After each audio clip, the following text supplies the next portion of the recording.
Magandang araw, Pilipinas! Patuloy ang panawagan ng pamahalaan sa mga nasa paligid ng Bulkang Kanlaon na maging alerto, lalo na at nasabayan ng pag-ulan ang pag-aalboroto ng bulkan. Yan ang panganib ng pagdaloy ng lahar kung magpapatuloy ang malakas na pag-ulan. Kaya naman pinag-aaralan na kung dapat itaas sa Alert Level 3 ang estado ng bulkan. Yan ang sentro ng balita mula kay Bien Manalo. Nagbabala ang Office of Civil Defense sa posibleng pagragasa ng lahar sa mga lugar na nasa paanan ng Bulkang Kanlaon dahil sa mga pag-ulang dala ng hanging habagat. Ito ay dahil na rin sa ilang araw na pagbuga ng apoy at asupre ng bulkan. Naitala rin ng OCD ang muddy flow sa ilang lugar sa Western Visayas.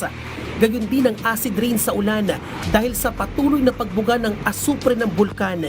Nagbigay naman ng 2 generator set sa Canlaon City ang Office of Civil Defense Central Visayas.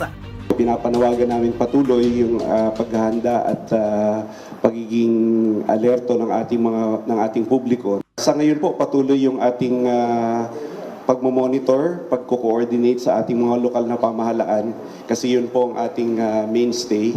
Samantala, dahil sa patuloy na aktibidad ng Bulkang Kanlaon na posibleng itaas pa sa Alert Level 3, naglabas na ng direktiba ang lokal na pamahalaan ng La Carlota, Negros Occidental kaugnay sa preemptive evacuation sa mga apektadong residenteng nakatira sa loob ng 6 kilometers danger zone. Alinsunod na rin sa rekomendasyon ng Office of Civil Defense. Nag-meeting ako sa incident command team namin at saka nag-order na ng preemptive evacuation sa 4 na sitio ng Barangay Yubo sa La Carlota City. Intensify na lang namin yung preparation. So, naka-operate na 24 hours yung OPSEN namin, Operation Center, saka yung incidents command team, lahat na department. Aminado ang LGU na pahirapan ng pagpapalikas sa mga residente. Gayunman, nakahanda na ang mga ayudang ipamamahagi maging ang mga evacuation center. Naka-preposition na, nagpadala na rito rin yung regional DSWD ng non-food at saka food pack items at saka meron din kaming local dito preparado na lahat na kailangan namin dito sa evacuation center namin. Saka yung barangay na magre-receive, mag-adapt sa kanila dito sa ilalim, so preparado na. Nagpatupad na rin ng preemptive evacuation ang bayan ng La Castellana para sa mga apektadong residenteng nakatira sa 4 to 6 kilometers danger zone. Sa kaso ng patuloy na pagbuga ng abo ng Bulkang Kanlaon na maaaring makaapekto sa hangin sa mga komunidad, nagbigay naman ng ilang tips ang Health Department para mapangalagaan ang ating kalusugan.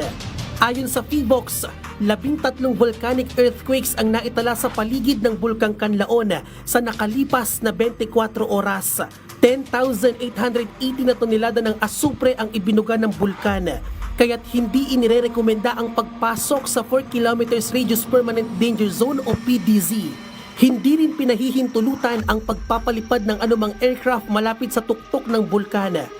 Paalala pa rin ng PHIVOLCS na maaaring maganap ang biglaang pagputok ng steam o phreatic explosions.